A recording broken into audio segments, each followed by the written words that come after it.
Hey guys, how's it going? Welcome back to another video. Today is all going to be about questions and answers that you guys have sent through either via my Instagram, my Facebook page or my Twitter. So make sure you follow me on all of those if you don't already. I know we're going through an extremely tough time at the moment and it's going to be a very tough couple of months ahead. I'm trying to shoot as much content as I can to amuse me and amuse you guys, so hopefully I do that and you enjoy some of this. While we're on that subject, if you wouldn't mind leaving some comments below of ideas that you have that I could potentially shoot. Obviously I'm very limited at the moment. We don't know if we're going to be completely shut down and locked up inside over the next couple of weeks, so I might not be able to do anything aside from videos from my sofa. But in the meantime, please let me know any ideas that you want me to shoot, especially with cars like my M2 competition that I'm going to have around the whole time. At the moment, I'm sitting in a glorious Audi RS4. This is the very latest one, so the B9.5, if you like, the facelifted car. Hopefully you've seen my first ride video on this, and I'm planning on doing another more sort of extensive review of this car in the next couple of days. I literally did a post about sending in some questions to me, and within about half an hour I had well over 100 questions sent in. So I'm not going to get to answer everybody's questions, but I'm going to try and focus on some of the ones that I've written down on my phone. I've got my glamorous assistant slash girlfriend sitting next to me who wants to be completely off camera. In fact, she doesn't even want her voice in this video, but unfortunately for her, the voice, or her voice, is going to be in the video because I don't have the time or patience to edit that out. So yeah, that's who you're going to be hearing in the passenger seat, but you're not going to be seeing her, so there you go. Right, Lou, over to you. We're going to start with about 15 Instagram questions, and then we'll move on to a couple of Facebook and a couple of Twitter. Who is our first question from what they asked? Okay, question number one from @Mr_Russ_C. What's your favourite dashboard layout and driving position? Oh, okay, so that is, if I'm not mistaken, that is Russ Clark, who is a long-term follower of mine, subscriber of mine. Russ I've known actually for a good few years. When I picked up my original M2 back in 2016, he was there for the collection day and meet, and he's a legend of a guy. So I suggest you firstly go and follow him on Instagram because he has just picked up an incredible M5 competition in an individual colour. But anyway, that's enough of plugging Russ, but thanks for the question, mate. And a very good question. What is my favourite design, layout, dashboard and driving position? Well, I have to say that I think if we're actually talking dashboards, Audi do very, very good at dashboards. You know, the virtual cockpit, which has improved a little bit year by year, and this very latest one that's in this RS4 is fantastic. But as many of you know, I strongly believe that the future is head-up display. So it's all about head-up displays for me, really. That's what excites me, and I think really BMW do the best head-up displays that I've used and experienced. The Audi ones are good, but you tend to get a lot of reflections from the surround that the actual projector is in. So I don't think they're quite as nice as the BMW ones. But yeah, if we're going dashboard, it's the virtual cockpit, even though I do like my analog dials. But if we're going head-up display, then yeah, the one that's on your M5 competition or that's in my 7 Series, I think they are the absolute pinnacle. In terms of driving position, I think Porsche do driving positions the best. Audis are good, but for the smaller person, anyone sort of below 5'11", I think fit and suit Audis very well. The taller person doesn't tend to fit that great. I'd say BMWs are better overall driving positions, but Porsches are always the best. I sat in a new GT4 the other day, and surprise, surprise, it just felt like a glove. Absolutely loved it. So yeah, there you go, question one, done and dusted. Okay, next one from @Reginald Greeton. Do you miss your Motec M140i? Well, Reggie, another, well, I was going to say fellow M140 owner. When I had mine, obviously we were another lovely bloke. Check him out on Instagram. He's got a really nice M140 himself. And yes, I do. I miss my M140. I miss it for its daily duties. I miss it for its practicalities, because they are like mini wagons. They're like small RS4s, if you like. I absolutely loved my Motec one. Had a diff in it, had lots of stuff done to it. It was a great little car. And yeah, I think if I could have sort of 6 or 8 cars in a garage, I'd definitely have an M140, preferably the one that I got rid of, just as a weekend toy or a daily commuting car. It was a really good car. It was a great car on long journeys, short journeys. It entertained me. So yeah, long answer short, yes, I miss it. Okay, so question 3. At J Twitcher asks, RS4 or M340i? Ooh, well, James, another fellow M2 owner. Hope you're well, mates. I promise all these questions aren't going to be from friends of mine. I think the first few are people that I know, and then it's going to be randoms. Very good question. Something I've been asked a lot about since I posted the picture of this lovely RS4 on my Instagram a few days ago. And to be fair, I think it's a bit of an unfair comparison, because the M340i in touring form is about £50,000 on the road. This car base price is a smidgen under £70,000 on the road. So you're talking 20 grand's worth of price difference, and that's before you factor in the bigger discount you're going to get from BMW and the small discount you're going to get from Audi. So actually there's probably more like a 23 to 25 grand price difference. But ignoring the price difference, the RS4 is a better car. Like, it's, as you would expect, it's a full-on RS car, so it's the equivalent to a full-on M car in BMW terms. And this is really sorted, this car. If you've watched my first drive video, you'll know that I'm really impressed with it. I was massively impressed with it when it came out in 2018, and it's just got a little bit better with this facelifted version. So the long and short is, this is a better car, but value for money, I think the M340i Touring is still incredible value. It's a much better car to me than, say, Audi's latest S4 Avant, which is a diesel. I don't think it's the diesel bit that lets the car down. It's just not that exciting. So yeah, if it was S4 and M340i, it would be M340i every day of the week. But if it was this or M340i, it would be this, but you're paying an extra 20 something grand. So yeah, it's not really a fair comparison for the M340i, but it does show you that that car, value for money, is absolutely fantastic. All right, let's get out of here. And while we are, my glamorous assistant can ask me question number 4. Okay, question number 4 from Gavin Hall Photo. Is PCP just smoke and mirrors to make unaffordable cars seem affordable? Well, Gavin, I hope you're well. Another plug coming up. Gavin's a fantastic photographer and a commercial pilot, so very jealous of his life. Yeah, very good question, mate.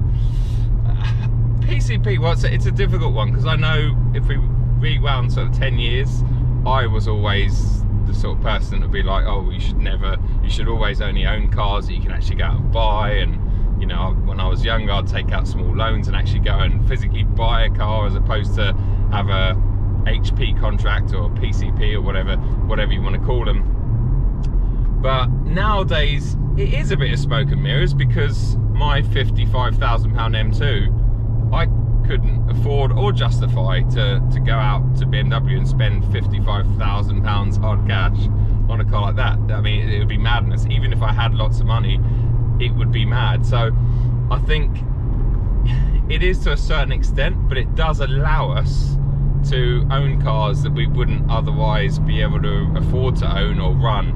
And I think, yeah, you know, I might be paying £500–600 a month to keep that car, or to own it, to say it's mine, if you like. But to me, that's money well spent. You know, that's 150 quid a week to have the access of an M2 competition. So I think really it is smoke and mirrors to a certain extent, but I don't turn my nose up to people that buy cars on PCPs, because at the end of the day, you kind of know where you stand. If you come out of it after 3 years or 4 years, whatever your term is, and the car's in negative equity, or if it's lost more money than the manufacturer thought, it's not your problem, because then you just hand it back to the manufacturer and let them deal with the negative equity. So I think it's a sort of fail-safe way of buying expensive cars in this day and age where, you know, EVs are on the up. We don't know what the future is going to be. I mean, at the moment with this COVID-19, who knows what the second-hand market's going to be, or the new market. You know, in 2 or 3 months' time, manufacturers might be dumping the arse out of cars because they need to survive and get the production volumes back up again. So yeah, it is definitely a bit of smoke and mirrors, but it's nothing that I disapprove of. I think it's great. My 7 Series, for instance, 97 grand retail, I think it was. I couldn't do my job if that wasn't on a finance or PCP agreement, because I don't have 97 grand lying around, and I don't think any chauffeur in the world does. So so yeah, it's just one of those things. It's like mortgaging a house, I guess, but yeah, it doesn't appreciate, it depreciates. Anyway, next question. Okay, from @_Joseph.Yates, what car will replace your M2 competition? Okay, good question, Joseph, and again a question that I get asked quite regularly, understandably. I'm not in a hurry to get rid of that car. I'm tied into a finance agreement like we had just discussed, but not just because of that, because there is really nothing out there that I can afford. In other words, cars that I might have my eye on are too expensive, and there's nothing really that fills that fulfillment. You know, it's a 4-seater manual, 3 litre straight 6, rear wheel drive, great driving position, it's practical. Okay, it's very thirsty, but there's nothing else out there that really ticks all those boxes. The only car that I can see that will come along and come close to it is potentially the replacement M3 and M4, but again, that's going to be a lot more money, and you know, probably going to be X-Drive only in the UK, at least to start with. So at the moment, M2 Comp's staying for a number of reasons, but mostly because to me it's kind of ticks all the boxes. You know, I get lovely cars like this RS4, but you know, it's only available in an automatic, as most cars are these days. So it's always nice for me still to jump out of something like this, which is a lovely car, back into my analog M2 and enjoy it. Next question, please. @SMK Bailey says, how often do you get out on the bike, and would you rather have the bike in or on the car? Very good question. I'm ashamed to say I don't get out on the bike enough. I think 2019, I can't even blame the weather, because the weather was great in 2019, but I think I went out for about 8 proper rides, which is really shameful. So this year I'm hoping to ride a lot more. Obviously, once this horrible virus disappears, I think we're all going to want to go and do things. We're going to spend the next couple of months dreaming and thinking about stuff we're going to do when the borders open again, and we can, or when our front doors open and we can actually go and do things freely. So yeah, I'm hoping to do that sort of a lot more this year once we can. In terms of where the bike goes, well, I've talked about it in the past, especially when I've had my M135 and M140. I always like to travel with my bike in the car. That's why I love cars like this, estates or hatchbacks, because my current bike is probably about it's probably about £6,000 worth. I don't want that hanging on the roof racks, or I don't want it hanging on the back of the car, just in case it flies off or someone drives into it. But also, it then ruins the drive as well for me. Let's just check this. For instance, if I'm going to Bike Park Wales, I like to try and combine that with a good drive and a good ride. So if the bike is strapped down in the back of the car, I can have a spirited drive there on some lovely Welsh roads, get the bike out, ride the bike, and then a nice drive on the way back. Whereas if it was on a roof rack, I would have to take it easy, and the actual driving part of the journey or my adventure is down the drain. Over to you, Captain. Okay, @3795 Mpower says, how does the RS4 V6 compare to the B58 in terms of character? Very good question, and I must admit, when I wrote this down on my notes, I had to think about it quite a bit actually. Well, they both sound very different, as you'd expect. Like, the V6 has got an unmistakable sort of V6 sound. I love the way it sounds in this car. It's a bit muffled because it's a 2020 car, but it sounds really good, really strong. The B58's an incredible engine, and to think that the B58 is a regular run-of-the-mill engine in the sense that it goes in normal-ish BMWs, not full M cars, and this 2.9 litre is a full-on RS engine. You know, it's not just a full-on RS engine. In fact, I talked about it in my first drive video that not that Porsche or Audi talk about it, but this particular engine is now in the brand new Macan turbo, and that to me is a sure sign of Audi building a fantastic engine, because although they're in the same group, it very rarely goes like that unless it's a diesel 3 litre, which they've shared for years. It's very rare that someone like Porsche are going to go, oh yeah, we'll have that engine and put it in one of our turbo cars, albeit a Macan. So I think this is a real mighty engine. Its maybe strongest point is mid-range, so between like 3 and about 5.5. It maybe doesn't like to rev out like the B58 does. So I think the B58 maybe sounds a bit better and revs out a little bit better at the top. It certainly revs easier at the top end, whereas this has got a lovely mid-range whereas this has got a lovely mid-range slug of power and torque, which is quite addictive and really suits this 1700 kilo plus car. Next question, please. Okay, this one's from @ENN15K. M5 competition or M8 competition? Well, for me, I would say it's 95% M5 competition. Number of reasons for that. The main one being it's far cheaper and it's far more practical, because although on the outside they're similar sort of sizes, the 8 Series and the M8, it's just not very practical at all inside. It's alright in the front, but the rear seats are like 911 seats. They're completely useless except for luggage, and the boot's deep and long, but it's not as usable as an M5 boot. So I think the M5 also drives better on the road. It feels like more of a sports car. It feels more capable on the road because it feels a bit narrower because you sit a bit higher, so it's just a lot easier to navigate down a road like this.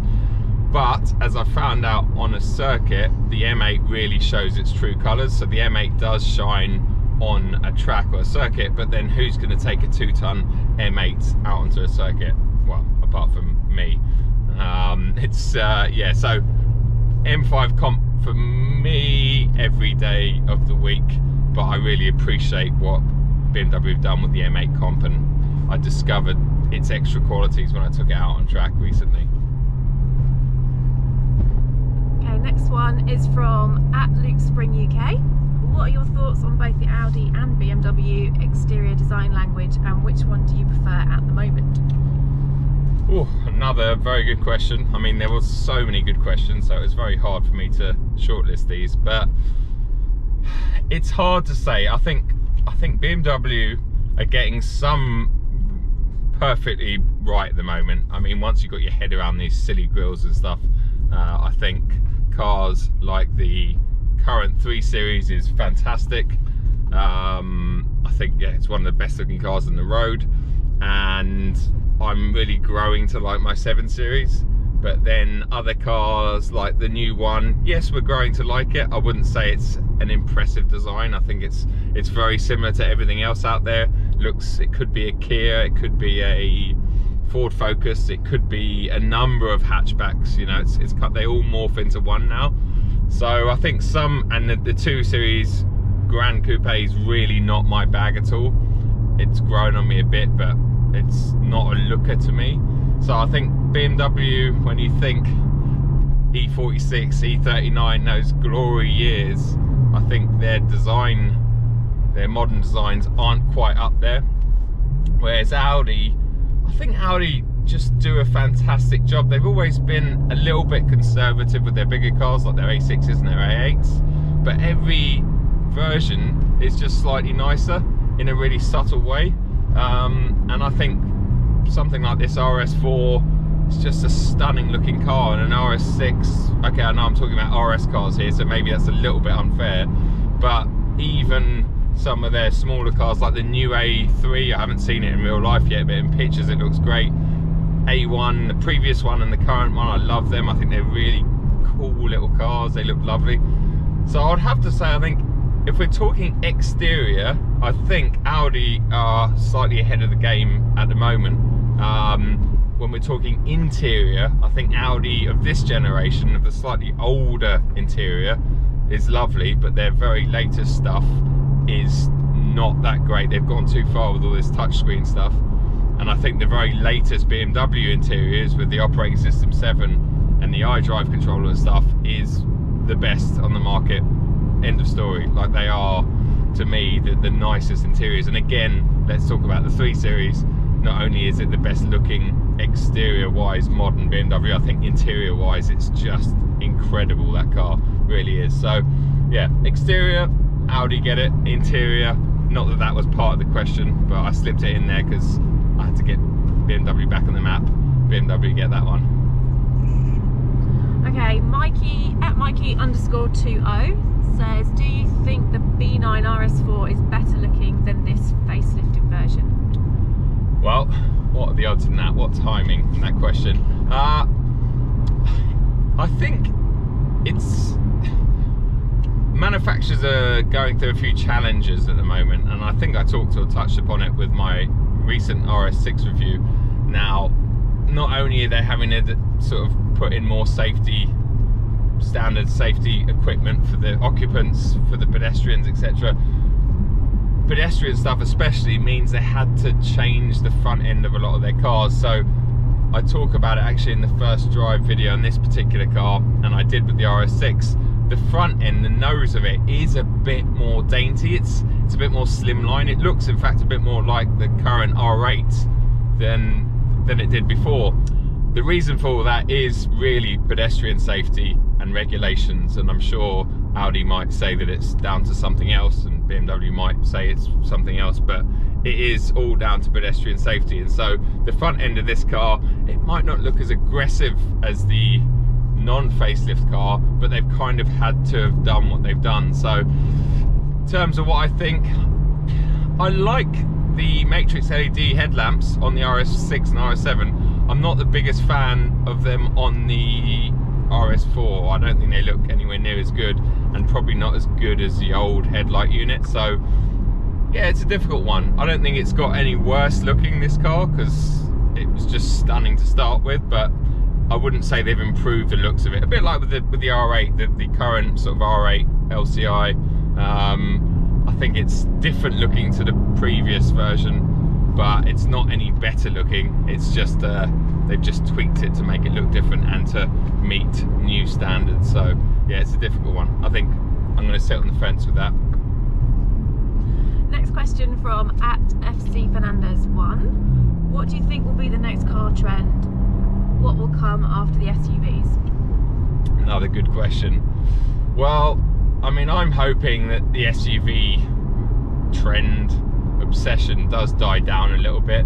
I think it's crazy the world we live in at the moment, that governments and legislation, you know, are chasing manufacturers for low CO2 outputs and pushing electric cars and doing all this stuff to supposedly save the environment, yet they're allowing manufacturers and people to be obsessed by these big, heavy, stupid objects that float around the streets, you know?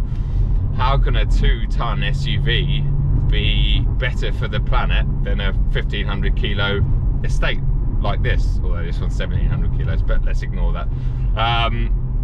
So I'm hoping that there'll be stricter rules and regulations about, especially bigger SUVs. As much as I love cars like the RS Q8, or I'm sure the incoming X5M is going to be amazing, I just think they're ludicrous. They're insane cars that we don't we really don't need on this planet. We don't. Not when you got cars like the RS6, the M5. That should be enough. And I think the day that we see less Range Rovers and those sort of cars on the roads would be brilliant. And what's going to replace them? Well, I think SUVs are always going to be around now, because even I've fallen into the trap of when you drive one and you've got that slightly higher driving position, it is beneficial in certain ways, and it's nicer and easier to live with, especially for families and older people that don't want to stoop down to get into a car. Smaller SUVs are actually quite handy. So I think, I'm hoping that they're going to downsize and not continue to get bigger. So I think smaller SUVs are going to be more popular. A bit like that RS Q3 Sportback that I had recently. I think that's to me, that's acceptable, because it's not too heavy, it's not too big, it's not too silly. It gives you some of those SUV benefits, but yet it's still fun to drive and a sporty little car. At 1972 Slowhand says, can we have a driving review of your beautiful 7 Series? Well, Lou seemed to say that through gritted teeth then. Yeah, good question, and something that I've been meaning to get around and do. It's been a bit tragic this year in terms of my chauffeuring and my work. I got that car in January, we're now the end of March, and I've hardly used it, unfortunately, just because chauffeuring trade's been absolutely dead, and I haven't, it continues to be dead with what's going on around the world. So I've kind of just parked that up and not used it.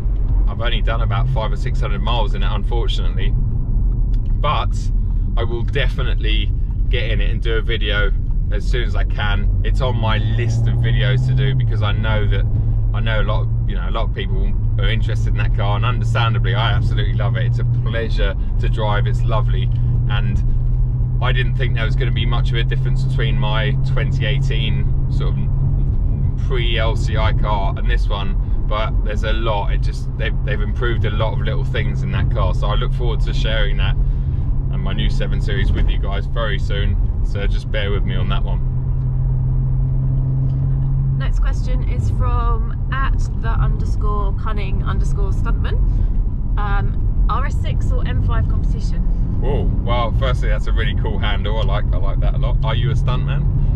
Is the question. Maybe I should look at your Instagram and I could answer that myself. But anyway, RS6 or M5 competition? Again, a question I've been asked a lot recently, understandably, because, well, I'm a big fan of the M5 competition, and I was lucky to go on the RS6 UK launch. So I guess my answer to that is I don't really know, and the reason I don't know is because the RS6 I had and the RS7 more recently were both on winter tyres for obvious reasons, and I really don't want to say too much about comparing the two cars, because comparing a car that's on summer tyres in this sort of weather to a car that's on winter tyres in bad weather, it's just not fair in this case on the RS6. So in terms of actual cars and objects to own, I mean, who doesn't want an RS6? The fact it's a wagon, or an Avant as Audi call it, is just brilliant. All the practicality in the world. It makes a great sound. Yes, it's a bit muffled compared to the older one, the C7, but it still sounds great to me, and it's got a lot of benefits. I love that car, but I think, to me, the M5 competition, even if they had the same tyres on, it feels sharper, better, more precise, and it's faster. We know it's faster. Matt Watson's done a couple of drag races, and the M5 comp's pretty much quicker than anything else in its class, so it's blisteringly fast. But that's not to say the RS6 is slow in isolation. But yeah, I'll have to save my judgment to when I get my hands on an RS6 or a 7 with some summer tyres on it, in a couple of months' time, because I think it would change the car completely dynamically. Well, I know it will, so let's reserve judgment till then. But at the moment, if I had to choose one, it would probably be an M5 comp, but I don't know. Also, M5 comps, what are they, 100 grand list? You can get 30 grand off them brand new from BMW. So we're talking about a 70 grand car against whatever Audis, they start at 97. you know, one that would have similar spec to M5 comps would be about 105, 110 grand, and you're only going to get a couple of grand off one. So massively different price points, and for that reason, you're out. I mean, the Audi's out. Next. This one's from Jorgen B 1968. Yes. What kind of plans have you cancelled due to COVID-19? Well, that's a very good question, as I'm just coming up to one of my favourite bits of road. This is a 60-mile-an-hour road, by the way, and we're actually coming through here as this car reverses out with a tow bar, coming through here about 55, so you can still have fun at the speed limit. Isn't that fun? Ooh. That's a really good question. I would start by saying I've had a couple of press events cancelled. So one, I think it was last week with Seat for the new Leon in Spain. That would have been great, but you know, it's cancelled for obvious reasons. We're going to put things into perspective here. Obviously people are dying, so a trip to Spain to review a car is really not that important in the big scheme of things, but you know, this is part of my job now, so it is difficult to sort of stay on top of things. There was meant to be the brand new Volkswagen Golf Mark 8 UK launch, I think this week actually, or next week. That's been cancelled, and so there's pretty much everything's been cancelled. The other thing is press cars. There's a big uncertainty around press cars because, you know, if we can't do our jobs no matter what we do because of COVID-19, we can't then expect the technicians and the mechanics and the manufacturers to just keep supplying press cars, because that obviously comes at the cost of people on the ground working. They don't just appear on your doorstep. Someone's got to prep the car and clean it, make sure it works, and then send it out, and then you've got a delivery driver who then needs to go back in a bus or in public transport. So there's so many complications with getting things like press cars along. So is that going to last? Well, we don't know. Let's just see. I've got a few cars booked in with various manufacturers, especially Audi. They're fantastic with things like that, but if they have to close, they have to close. So it is kind of affecting me in content, but I think if we get a complete lockdown where we're not allowed to leave our homes, then I am stuck. I'll have to get my toy cars out and start racing them around the living room and filming videos like that for you. But yeah, so it is a pain, but you know, it's in the big scheme of things, it's you know, it's only minor compared to what a lot of people are going through, and in fact what I'm going through in my main job at the moment, where work is completely dead. So I'm getting absolutely no income, and I'm paying for a £100,000 car. Okay, so next question now. I believe we're going over to a couple of Facebook questions, then we'll do some Twitter ones, and then we're done. I know this video is dragging on, but hopefully some of you are still entertained by it and finding it interesting. Okay, Matthew John Rambo Brown says, how much power is too much power for a road car? Firstly, Matthew, I hope you're well. This is another great question, and something I do ask myself quite regularly. And yeah, power figures nowadays, I mean, it's all a little bit crazy. You know, we talk about 600 horsepower as being quite normal. You know, in fact, I think when the new RS6 came out, people were like, oh, it hasn't gone up much in power, or it's about the same as the Plus or whatever.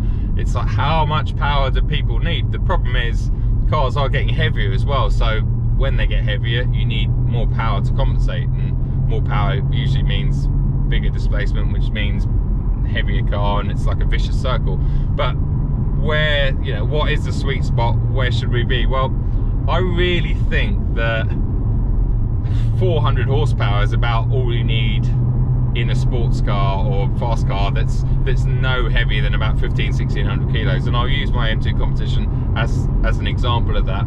I think that car with just over 400 horsepower in manual format as well is perfect. A lot of people ask me if I'm going to get it chipped or remapped. You know, yeah, it'd be nice if it had 450, but really, you know, what will I just be losing my license quicker, or it's just going to be wearing through tires quicker? It's just, I think at 400 it is absolutely great. And you rewind sort of 15-20 years, and over 400 horsepower was sort of supercar territory. So I think that's a really good figure. This car's almost got 450 horsepower, and when you slow it down, I mean, I've just been driving it pretty sedately, but great thing with these cars is you slow them down, then you put your foot down in second, and it you can't believe the power that's on tap in this thing. It's just unbelievable. So yeah, I think personally 400 is a good amount of power, providing the car's not too heavy, and then the power figure has to rise as the car gets heavier. So this 1750 kilos, whatever it is, needs 450 brake to give it that edge. And an RS6 that's over 2 ton unfortunately does need 600 horsepower to make it feel as quick as something like this. So yeah, but it's madness. I think hot hatches, they should put a cap on hot hatches, because they are getting out of control with the new A45S 421 horsepower in a hot hatch. It's mad, absolutely mad, but there you go. Next one from Jay Jones, who wants to know how many toilet rolls fit in an RS4? Ooh, oh wow, that's I put that question in because I thought we had to have a comical one in there. There was lots of comical questions, believe me, but well, Jay, I wish I was rich enough to go out and buy enough toilet rolls, because I think they're about 400 quid a roll at the moment, to experiment and see, you know, how many we could get in the back of this. But I don't know. I reckon seats up, I reckon you could get about 200 rolls in the back. Maybe about 160. But seats down, I reckon you could probably get about 500 rolls of toilet paper in the back of this. Could you imagine the value of this car with 500 rolls of toilet paper in our current climate? I mean, wow. You know, you come back to your car and the wheels are stolen, you'd come back to this car and all the windows would be broken in and the toilet rolls would be taken, but the car would be sitting here. So actually it'd be quite a good deterrent if you had lots of toilet rolls. Anyway, I'm going off subject. So next question, please. From Dave Beryl, who says, what would be your bucket list 5 cars to get hold of and review? Dave, I hope you're well, mate. I hope you're keeping well through these times. Another lovely bloke that I've met through the means of social media. That's a good question, and I would have to say there's going to be a lot of Porsches in here. So I mean, okay, let's start with the BMW M2 CS. Can't wait to get my hands on that. It's going to be in May originally, but with COVID around, I can't imagine it will be May still, but that's going to be one of them. M2 CS. The next one's a Cayman GT4. The next one is a Boxer Spider. The next one is a GT2 RS. The next one is a GT3 Touring manual. And there's my list, done. So 4 Porsches and a BMW.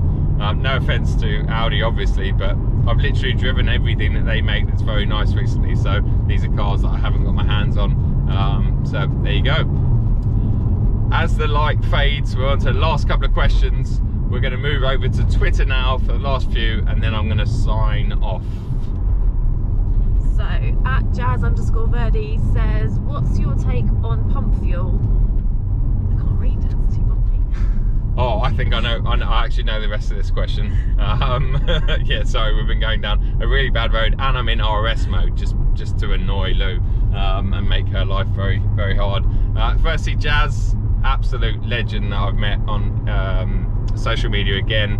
It's like a dating site, isn't it? But yeah, lovely blokes. Just got himself a lovely M3 competition package, so I hope you're well, mate. Pump fuel, the question basically, he was asking if I've got some kind of OCD around going to various petrol station brands over others. For instance, Shell. Do I go out of my way to go fill my car with Shell? And the answer is yes, I do, mate. And it's such a false economy. I really think, I have this theory that Shell fuel is better. I really don't think it is, and we'll probably find out that it all comes from the same place. But I've got a Shell points card, as I'm sure you have, mate, and I'm sure a lot of the viewers have, and it's such a false economy, because you go and put 200 quid's worth of fuel in your car. Well, 100 quid's worth, that's an exaggeration, isn't it? Because no cars can take that much fuel, but I always exaggerate, don't I, Lou?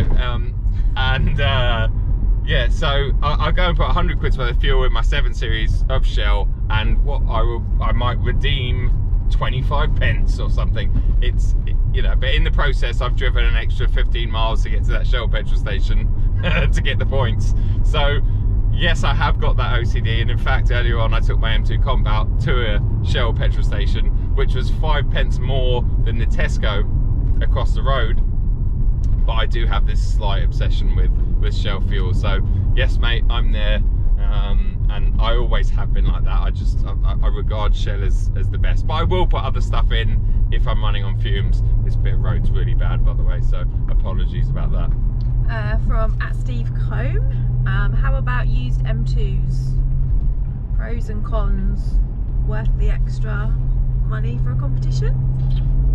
Okay, so another good question, and Steve, yep, thanks for sending that in. I know you're regular on Twitter. I'm terrible on Twitter, but you're very active on it, so thank you very much for that, mate.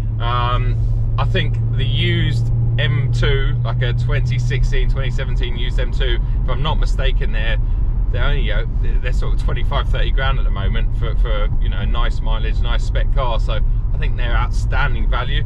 I think the M2 competitions are now, like you say, dipping sort of low 40s. Are they worth the extra, let's say 15 grand, 12 to 15 grand? They are better cars.